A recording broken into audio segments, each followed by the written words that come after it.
Sesta corsa è il centrale, il premio Fattoria Nicolucci, Tommaso Grassi Award. Si decide tutto qui. Al comando c'è Vincenzo Gallo che guiderà il numero 6 di Fun Quick, 1 Zonk di Girifalco, 2 Melby Drake, 3 Virtuoso Luis, 4 Cobalto di No, 5 Bora La Torre, 6 Fun Quick, 7 Zenyatta Lux, 8 Battost, 9 Great King Wine.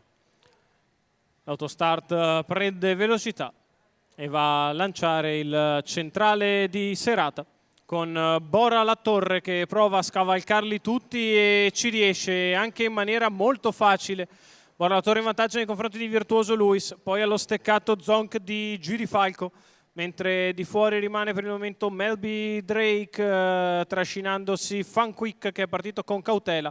Avanza all'esterno Cobalto di No che è rimasto in terza ruota e va ora allo scoperto, mentre Fun Quick va allo steccato e quindi va a mettersi quinto alla corda Vincenzo Gallo. Alla retroguardia c'è Great King Wine. Nel frattempo però Bora La Torre è andata avanti, ha fatto 29 i primi 400 metri di comodo. Bora La Torre in vantaggio, in seconda posizione Virtuoso Luis, in terza Zonk di Girifalco, di fuori Cobalto di No che prova a progredire, muove dalla terza pariglia Battost che, vista la poca produttività del treno esterno, prova a prendere in mano la situazione. Si porta lui di fuori, è seguito nell'azione da Great King Wine che però rimarrà probabilmente in terza corsia, 59,4 la metà gara. Bora La Torre in vantaggio. Allo steccato Virtuoso Luis, poi Battost di fuori in terza ruota, sempre Great King Wine. Lungo i birilli c'è Zonk di Girifalco, avanti a Zenyatta Lux e a Fun Quick.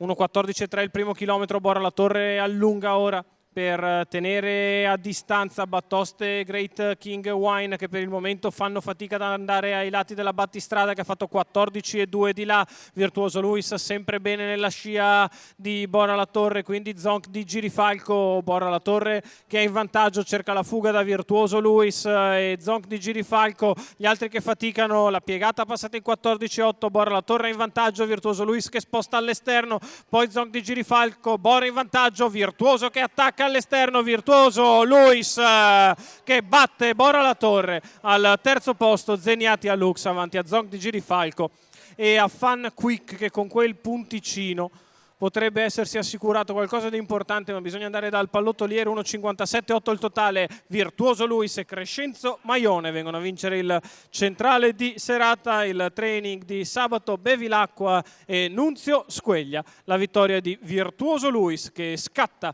dalla scia di Bora La Torre, la brucia nel finale, vince con una lunghezza chiara nei confronti della stessa Bora La Torre. Al terzo posto Zenyatta Lux.